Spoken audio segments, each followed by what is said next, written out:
Assalamualaikum warahmatullahi wabarakatuh. Hamdan wa syukran lillah, salatan wa salaman ala rasulillah, amma ba'dah. Ayyuhat talabah, ayyuhat talibat talibah, ayyuhal mustami'un al-kiram.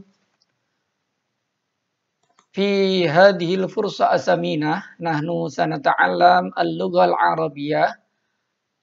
Wa nabda bidarsil awal. Alladhi yabhas 'anil khabar al-muqaddam wal mubtada al-muakhkhar.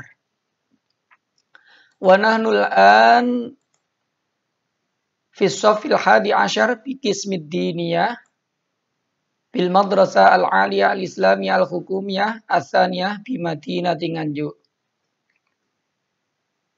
Wa hadhihi hiya surati wasmi Muhammad Muntaha. Taib ayyuhat talib wa talibah, qabla an nabahas anil khabar muqaddam wal mubtada al muakhkhar, yambaghi alaina an na'rifa awalan al ahdaf at-ta'limiyah fi hadzal yaum. Ba'da dirasah ayyakuna at-tilmid qadiran ala ayya'rifa al-jumlah al-ismiyah. Summa asani yakunu tilmid qadiran ala ayya'rifa al-khabar al-muqaddam wal mubtada al-muakhkhar. Summa as-salis ayyakuna at-tilmid qadiran ala wat'il misal minal khabar al-muqaddam wal mubtada al-muakhkhar. Baiklah anak-anakku sekalian, dalam kesempatan kali ini kita akan pelajari bahasa Arab dan tema kita kali ini adalah khobar muqaddam mubtada muakhkhar. Adapun tujuan pembelajaran hari ini yaitu setelah mempelajari tentang khobar muqaddam diharapkan siswa nanti menguasai atau mampu untuk mengetahui jumlah ismiyah, karena memang khobar muqaddam, mubtada muakhkhar itu adalah nanti pembahasannya bagian dari jumlah ismiyah. Kemudian yang kedua, seorang siswa nanti diharapkan untuk mengetahui khobar muqaddam dan mubtada muakhkhar. Berikut ciri-cirinya. Dan yang terakhir, siswa diharapkan mampu untuk membuat contoh dari khobar muqaddam dan mubtada muakhkhar. Taib ayyuhat talib wa talibah, qabla an nabahas anil khabar muqaddam wal mubtada al muakhkhar, yambaghi alaina an na'rifa awalan alamatil ismi. Kita sebaiknya mengetahui dulu tentang tanda-tanda isim, kemudian tanda-tanda fiil, nanti juga berikutnya tanda-tanda huruf, karena setidaknya ada isim dan fiil yang harus kita ketahui tanda-tandanya. Karena apa? Nanti sangat terkait erat dengan jumlah ismiyah dan jumlah fi'liyah, dan yang nanti pada akhirnya kita kaitkan dengan khobar muqaddam dan mubtada muakhkhar. Baik, kita perhatikan isim di sini ditandai dengan 4 hal. Ini sebagaimana disebutkan dalam kitab Jurumiyah, bahwa fal ismu yu'rafu bitanwini, ini dengan tanwin, wa dukhulil alifi wal lami, yaitu kemasukan al, wal khafdi, dan bisa di i'rab khafat. Kemudian yang terakhir wa hurufil khafdi, dan huruf khafat bisa dimasuki huruf khafat. Apa itu huruf khafat? Ya huruf jar, banyak sekali diantaranya faya wa yamin wa ila wa an wa ala wa fi wa ruba wal ba wal kaf walam hurufil qasami wa ya al waw wal ba wa ta. Itu beberapa huruf qasam yang disebutkan atau huruf khafat yang disebutkan di dalam kitab Al-Jurumiyah. Baik, kita perlu tahu memastikan bahwa ini isim atau ini fiil, karena sangat terkait nanti dengan jumlah ismiyah dan jumlah fi'liyah. Jumlah ismiyah nanti kaitannya mestinya dengan isim sesuai dengan namanya, jumlah ismiyah yaitu isim.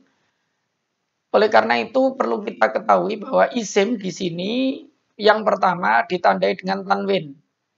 Ini ada fathatain, ada kasratain, kemudian ada dhammatain.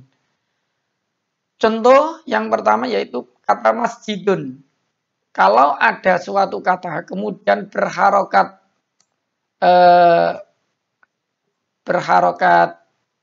tanwin seperti ini, maka bisa dipastikan itu mesti isim.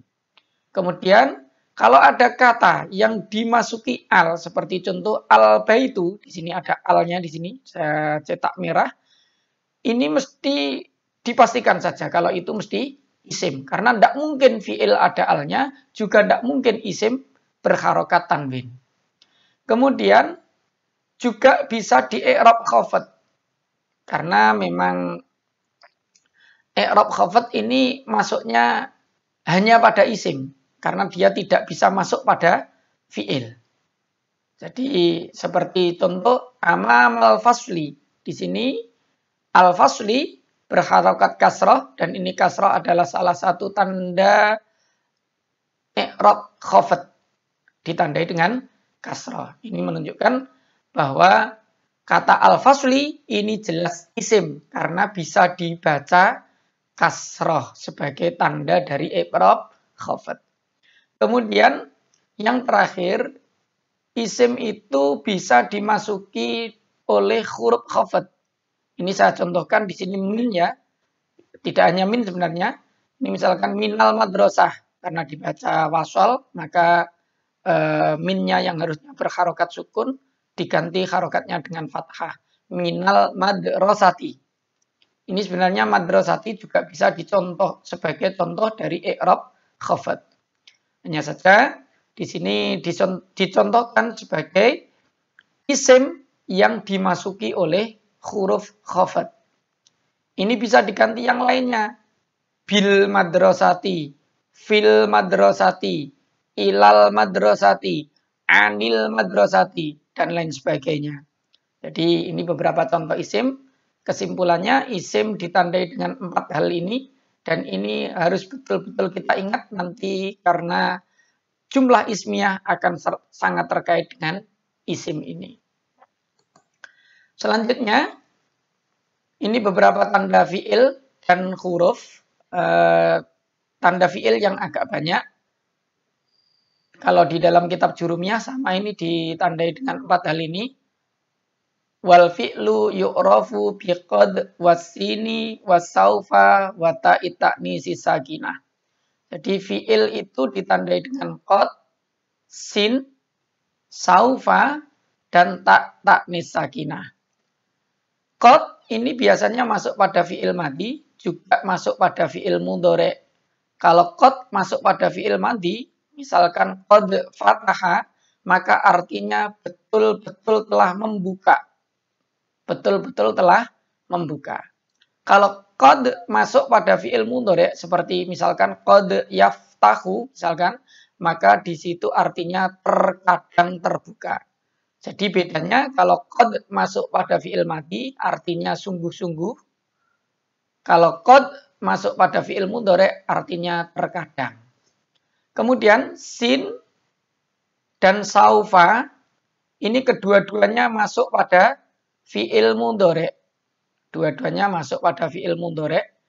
Dan saya contohkan di sini misalkan sayaqulu. Ini ada di Quran juz 2 awal itu. Sayaqulu sufaha'u minan nas. Sayaqulu. Nah, ini berarti fi'il mudhari' karena bisa kemasukan sin. Terus kemudian saufa.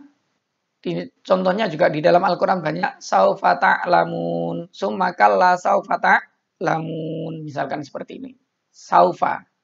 Kemudian ta'nis sakinah. Ta'nis sakinah itu tak yang ini seperti ini. Membuka ini. Bukan tak yang buntu. Atau bukan tak yang bulat itu. Kalau tak yang bulat itu tak marbutoh. Kalau yang ini ta'nis sakinah. Ta'nis sakinah berarti yang taknis itu wanita, kemudian sakinah itu dibaca sukun. Ini fatahat, ini berarti yang menunjukkan bahwa yang membuka itu adalah seorang Saya ulangi lagi bahwa fatahat di sini menunjukkan bahwa pelakunya adalah perempuan. Karena ada taknis as-sakinah. Kemudian yang terakhir yaitu wal harfu mala yasluhu fihi dalilul ismi wala dalilul fi'li. Bahwa yang dinamakan huruf itu adalah suatu kata yang tidak ada tanda isim dan tidak ada tanda fi'il di situ. Ketika tidak ada tanda isim dan tidak ada tanda fi'il di situ, bisa dipastikan bahwa itu dinamakan huruf. Dan huruf ini biasanya tidak bisa berdiri sendiri. Dia mesti bersandar pada kata yang lainnya. Baik, setelah kita mempelajari tentang ba'da an nata'allama an alamatil ismi wal fi'li wal harfi, setelah kita mempelajari tentang tanda-tanda isim, fi'il, dan huruf, nastamiru ila aqsamil jumlah. Kita membahas tentang beberapa pembagian jumlah atau kalimat. Arafna anal jumlata fil lughatil arabiyyah tanqasimu ila qismaini. Wa ya wa huma al jumlah al ismiyah wal jumlah al fi'liyah. Jadi jumlah atau kalimat di dalam bahasa Arab itu terbagi menjadi dua, yaitu jumlah ismiyah dan jumlah fi'liyah. Apa yang dimaksud dengan jumlah ismiyah? Mudah definisinya mudah. Coba diperhatikan. Al-jumlah al-ismiyah hiya al-jumlah al-mabdu'ah bil ismi. Yang dinamakan jumlah ismiyah yaitu jumlah yang dimulai atau kalimat yang diawali dengan isim. Sehingga kita harus hafal betul dari beberapa tanda-tanda isim tadi. Kemudian yang dinamakan al-jumlah al-fi'liyah hiya al-jumlah al-mabdu'ah bil fi'li. Yang dinamakan jumlah fi'liyah yaitu jumlah atau kalimat yang diawali dengan fi'il. Hanya saja yang perlu kita bahas nanti yang al-mabdu'ah bil ismi. Karena kita nanti terkait dengan jumlah ismiyah untuk khobar muqaddam dan mubtada' muakhornya. Baik, jumlah ismiyah itu jumlah yang diawali dengan isim atau kata benda, jumlah fi'li yang diawali dengan fi'il atau kata kerja. Ini kalau kita jumlah ismiyah mesti terdiri dari mubtada dan khobar. Kalau jumlah fi'liyah mesti terdiri dari fi'il dan fa'il. Kita contohkan di sini al-baitu kabirun. Coba kita analisis. Al-baitu di sini kita harus tahu ini isim, fi'il atau huruf. Apakah di sini ada tanda-tanda isim, tanda-tanda fi'il, atau tanda-tanda huruf? Coba kita ingat tadi, kalau isim itu ditandai diantaranya dengan tanwin, al, kemudian huruf khafat, kemudian i'rab khafat. Nah, di sini ada alnya, berarti kita pastikan kalau ini isim. Al-baitu. Kalau ini diawali dengan isim, pastikan juga kalau ini mesti jumlah ismiyah. Dan bisa dipastikan lagi kalau al-baitu, kata yang pertama, ini mesti mubtada. Karena mubtada itu artinya memang awalan. Makanya ada madrasah ibtidaiyah itu sekolah dasar, sekolah yang awal. Karena sebelum sekolah dasar itu tidak dinamakan sekolah. Raudhatul Atfal itu kan taman kanak-kanak, bukan sekolah. Jadi ini al-baitu itu ini isim, karena ini isim di awal pasti jumlah ismiyah, karena ini kata ini al-baitu ini di awal dipastikan ini mesti mubtada dan selanjutnya adalah khobar. Paham ya? Ini rumah itu besar ini kalau diartikan seperti itu. Terus dzahaba at-tilmidhu. Dzahaba ini tidak ada tanda-tanda isim sama sekali. Dan ini ada tanda fi'il di situ ya. Ini berharokat fathah akhirnya. Dzahaba. Mabni fathah ini sebagai salah satu tanda dari fi'il madhi.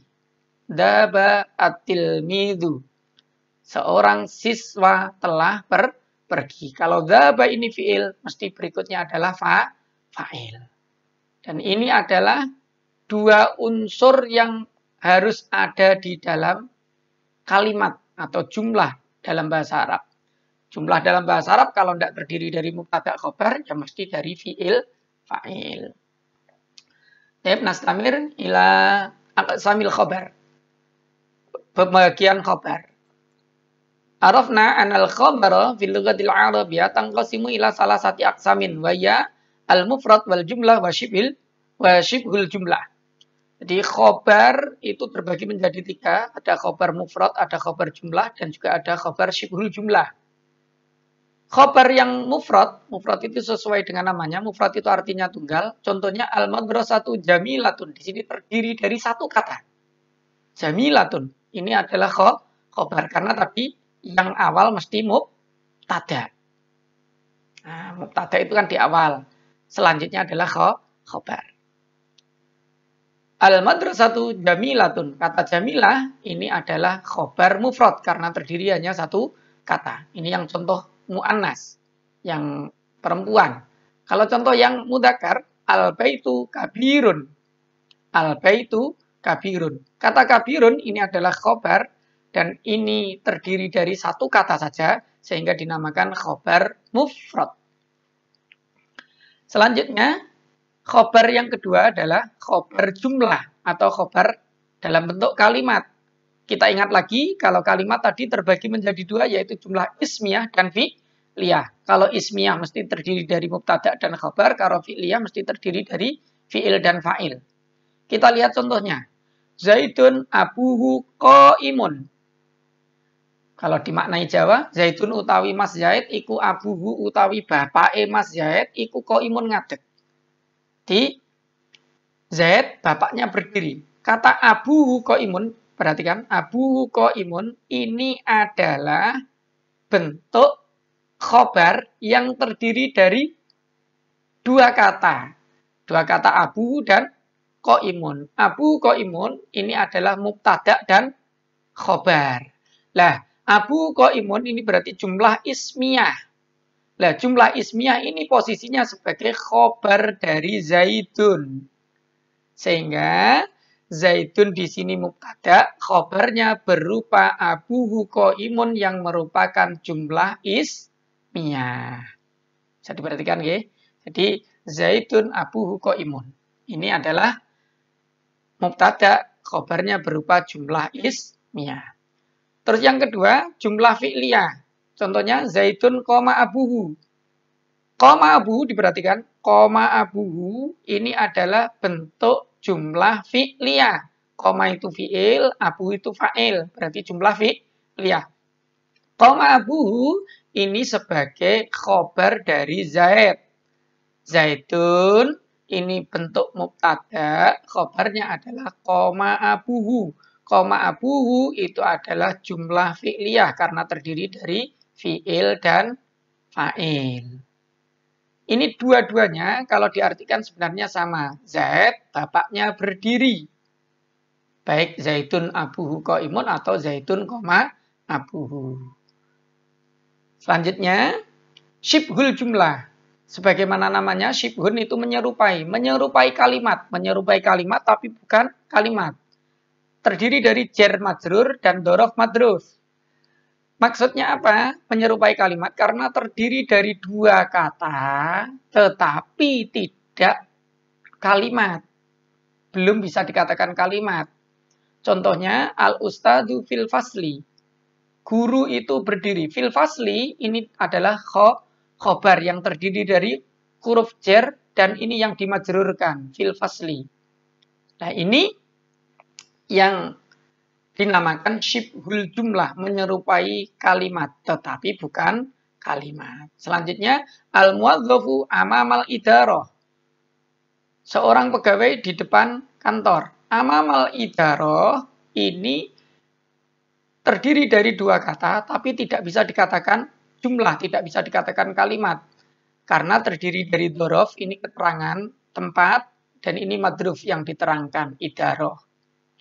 Dengan demikian, yang dinamakan syibhul jumlah tadi menyerupai jumlah karena terdiri dari 2 kata atau lebih, tetapi tidak bisa dikatakan jumlah atau kalimat. Dan ini yang harus kalian perhatikan betul.